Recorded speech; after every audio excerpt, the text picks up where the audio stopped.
The Avashtas of Mars are very, very important. I already mentioned how after looking at Saturn's and Sun's Avashtas, the next most important planet to examine is that of Mars. And his Avashtas can really make or break a chart to a great degree. And like I said, if I see problems and they're not caused by Sun's Avashtas or Saturn's Avashtas, they're pretty much invariably going to be caused by Mars's Avashtas. So even when you see that Sun's good and Sun's Avashtas are good and Saturn's Avashtas are good, if you see some real problems with Mars's Avashtas, a really troubled Mars, the person's still going to manage to have some big problems in their life. So it's a very, very important planet. And we can sort of see this how Mars is related to the Sun in that he rules the exaltation of the Sun. What that means is for the Sun to do his best, he needs Mars. So for the king to do his best, he needs his right-hand arm, Mars. He needs his general Mars. Mars is the overseer. So he's the one that overlooks things and gets things done. So the king says, all right, get this job done. This is my creative vision. And Mars goes, okay, I'll see that this job gets done. That's what Mars does in our lives. So even if we have a really great Sun and the Sun is saying, yep, this job needs to get done and this job needs to get done and this job needs to get done, if Mars is in bad shape, he can't oversee the work. And if he can't oversee the work's not going to be done as well. So it's very important to look at Mars to see just how far the Sun's going to be able to go. Okay? Then Mars is linked to Saturn in that Saturn's debilitated in Mars' sign. And Mars is exalted in Saturn's sign, which is really interesting to have these two planets where one's debilitated and one's exalted in each other's signs. So when Saturn fails, which is in Aries, he's at his weakest point, he's failed the most, Mars is obviously going to become critical to make up for that failure because he rules Saturn. The only thing that's going to make up for Saturn being really in bad shape is Mars. And Mars has the ability to help Saturn in his bigger deeds, which is Capricorn, the 10th sign. And so he's exalted there. So when Saturn gets weak or causes problems, and again, Saturn problems are weak resistance to things. When we have a weak resistance and troubles come, then we have to get out Mars to manage those problems. Okay? So Mars manages the problems that Saturn can't prevent, and he oversees the visions of the Sun. And if a star of Mars is unable to do any of those, something's always going to slip past Saturn. Saturn's defenses, no matter how strong, is always going to allow for something in this world to cause some problems. Okay? So it's like, it doesn't matter how good your immune resistance is, or your hardiness is, eventually an infection is going to come along that's going to breach your defenses, and then you have to use Mars to deal with that. Okay? It doesn't, and so that's an example on a physical level of Mars needing to help out Saturn. It doesn't matter how, small your ego is, you still have one if you're born on Earth, right? So even if your misery is not great, as if you have a star of Saturn, when you have a star of Saturn, your misery becomes great, right? But let's say you don't really have a star of Saturn, so your misery is not great. That doesn't mean you're a perfect being. That doesn't mean you're enlightened and happy all the time, right? It just means your misery is not excessive. Being on Earth, we still have to train. We have to become stronger and better and fight our way into becoming happier people. And we do that on an inner level through Mars. We do it on an outer level through striving to make our lives better. So we still need to train. Even if we're not really miserable, wretched, Saturn-starved creatures, we still need to train to feel really good. And Mars is the planet that helps a person train. So if Mars is in low Logitati Avashtas, the person can't train themselves and work themselves into a better place. So that'll create some problems in the person. That'll cause some dissatisfactions and frustrations in their lives. Okay? So Mars is really, really important. And again, if Sun is weak or Saturn's weak and Mars is weak, then you have way less ability to overcome problems and, fight into a better state, to train into a better state, and way less capacity to do anything really wonderful in a person's life, to really build their kingdom, because not only might the sun not have vision if it's in poor Lajitati Avashtas, any visions that are there, Mars is not really awake and ready to manage them, to oversee them. Okay? So the Avashtas of Mars are extremely important, for it's Mars who carries out the most important assignments of the sun, and it's Mars who protects the individual when the resistance of Saturn has been overcome. Mars in troubled Avashtas thus limits what the sun can do and causes the problems of Saturn to be more insurmountable. So Mars's Avashtas to some degree limit what the sun can actually do. And it's important to some degree that we oversee things in our life. Sometimes you'll meet people who've got a lot of vision, but they're constantly having other people oversee them. No one can oversee your vision as well as you can on your own, right? And then there's going to be less success. There's going to be more mistakes. A person has to be involved enough, oversee enough of their lives to make the most of their vision.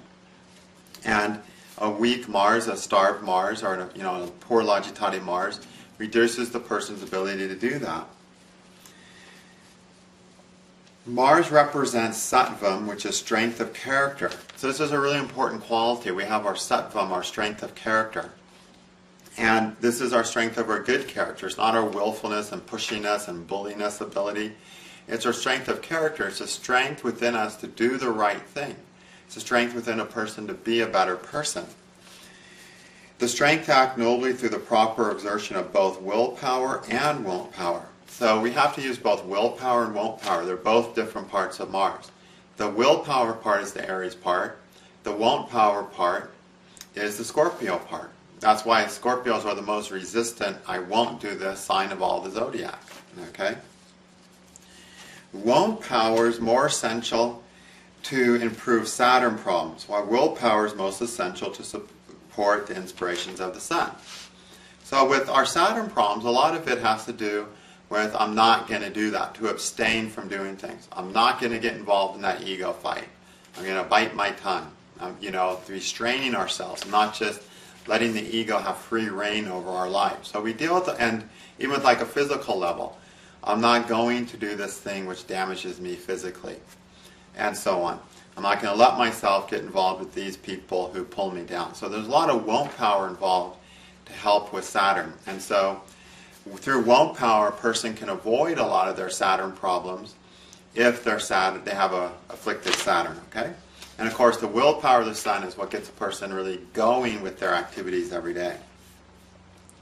Mars in favorable Avashtas supports both of these, while in poor Avashtas he compounds any problems of the Sun and Saturn. And even if these are free of problems, he will create his problems of his own that really will impact a person's life. We're all here to train. If we're not training, what are we sort of doing? If we're not striving to use our willpower and won't power to be better people and make our lives better, what are we really doing with our lives? And that's Mars. It's really critical. Mars is Mangal. He's auspiciousness. And he's also considered to be born out of the earth. He's all the good things that come out of the earth, which means he's all the good things that we can grow into because of our life on earth. Because of this hard life on earth, which is always hard because there's more malefics than benefics, it becomes the perfect training ground if we have our Mars and we use our Mars with advantage to train to become better, stronger, healthier people. Without that the point of life is sort of lost. Okay? Willpower, self-restraint, and training, these are the things that make us better people. These things are all Mars. And those are the things that life brings out. Those are the gems of a life on earth. That's why people on the astral plane look down and say, oh, I wish I could be down there training and becoming a better entity, stronger, happier entity. But I'm just out here enjoying life on cloud 9. Okay? So that's why human birth is enviable, because of our ability to train. And we do that through Mars. So to have a starved Mars or a really shot Mars causes a person to lose that whole gift of life, that whole big important part of life. And Mars's Avashtas have much to say upon a person's ability to struggle towards a better existence, which is what we're here for, in all ways. A better existence physically, mentally, and emotionally. Okay? Mars importantly represents our associates, those with which we do things with such things as siblings, office mates, neighbors, teammates. Anyone we associate with is ruled by Mars. Okay? So we're constantly dealing with people, associating with people to get things done in our lives. Mars Avashtas show how well we can do that. Okay, so it's a huge area of life that if Mars's Avashtas are damaged, we're going to have problems with all these people. The Avashtas of Mars have much to say in regards to how well a person will get on with their associates, and as working with others is such a large part of life, an afflicted Mars creates many problems for a person. And you'll see this. Time after time I find people who are constantly having problems with people because of their afflicted Mars. It's very, very important. Kind of look at it, kind of is a spearhead of both Saturn and Sun. So if Mars is starved, Saturn are in bad shape, Mars and Sun aren't using their spearheads. They're not pointed in their best possible way. And so the person's going to be able to do less and be more frustrated. The bottom line of any poor Mars Avashtas is going to be a frustrated will to some degree. The person's not going to be strong in their power. Okay? On the other hand, we get a nice Mars, a nicely disposed, delighted Mars. The person's going to delight in the use of their strength, which is what Mars is. Delight in the use of their power. Delight in the use of their ability to train. But when it's starved, there's always going to be an element of frustration on that, a cap on that.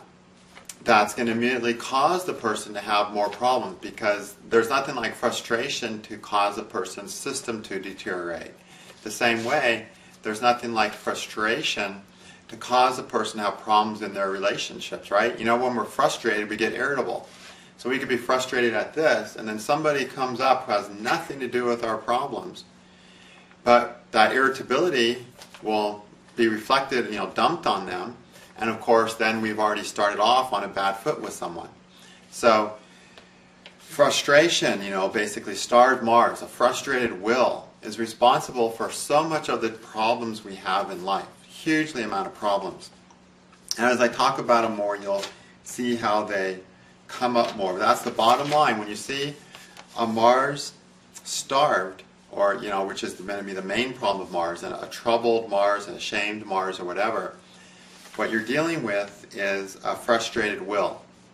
And that frustrated will is going to impact the health. So I've seen lots of cases of people who've got good Saturn Avashtas, good Sun Avashtas, but really troubled Mars. Like Mars just totally shot down, and they have major health problems.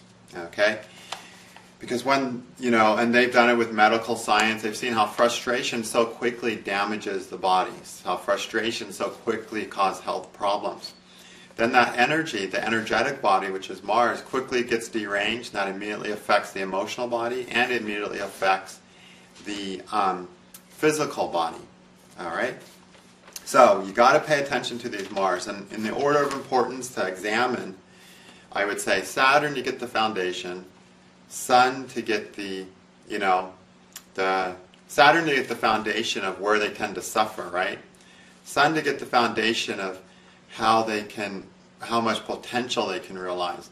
And then Mars, the next planet to look at after those two. All right, so the next video will be on Saturn starving Mars, exactly. Thank you.